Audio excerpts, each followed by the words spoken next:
Hi, welcome to another episode of Silver Fox Scotland. It's transpired that Peter Mandelson linked arms, as it were, metaphorically, with Sean Connery and Alex Salmond in order to try and get a referendum and usher in devolution in Scotland. The plan was devolution first, referendum second, and to make Scotland an independent country. Just so that Sean Connery could not live in it when it was independent, rather than not living in it when it was part of the United Kingdom. Connery would never more have lived in Scotland than he would have flown to the bloody moon, you know what I mean. But it was very odd that Labour, the Prince of Darkness himself, would be pushing for the breakup of the United Kingdom. But he did. Now, of course, he's been sacked. He's getting very vindictive, and all the ghosts are coming to haunt him, you know. He'll wake up in the middle of the night and there'll be three of them. I think there's be a lot more ghosts than three when it comes to Mandelson. And I don't see any change by the third one, that's for sure. He isn't going to be dancing in a little jig of happiness, is he? But his best chum, Epstein, of course, has caused his downfall, because he likes to hang around with peds, and that's the problem. Now, with everything else that's going wrong, it's a real threat not just to the Westminster government, but to now it's starting to link in with the SNP due to the links he had with Salmond. And of course, it's not going to grow any better. Abolish Holyrood has become a popular thing because the pushback against the corrupt powers. But of course, Holyrood was actually set up and designed by Mandelson when he was in Tony Blair's first government. And that is why that's why a lot of people now are thinking that maybe it needs to be looked at, put it that way.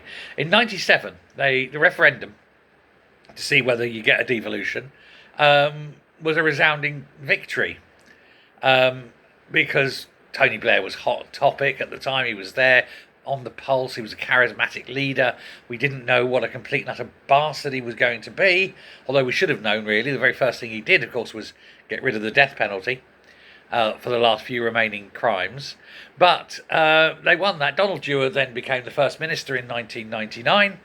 Oh, no, he wasn't. What I'm talking about. Donald Dewar became the minister responsible for getting the vote, which he won. That was right. And, of course, he did later on become leader, I think. But it was all the push of Mandelson. And he was sucking up big time with the SNP. Mandelson was in bed, not literally, although I wouldn't put it past him, with all these big hitters. He liked sucking up to power. But Mandelson decided that he would get involved. He would be employed some of his Machiavellian skills. You know, people were bullied, people were pushed. Some were bribed, I wouldn't be surprised, to get the result that they demanded, and they got it. And they managed to get Connery in and over. And thanks for coming in from your home abroad, Sean, to tell people of Scotland that they need to be independent in the country you won't, ever live in. And that's fine. And so they have all this and had this pitch. And they got Salmond down to London. There's a big restaurant meal, and they connived. And the connections between Mandelson and the SNP are very old and very deep. And you have to wonder what is going on. Who knows? But it is just interesting to see that there's all these skeletons are coming out of the cupboard now. And I think there's many more to come. And I think if Mandelson does go and spill all the beans, there's going to be a lot of stuff coming out in Scotland that perhaps some people don't want coming out in Scotland. That'll be interesting to see. I wonder if Mandelson might have an accident. That would be interesting to see too. I wonder if he'll be Jeffrey Epstein.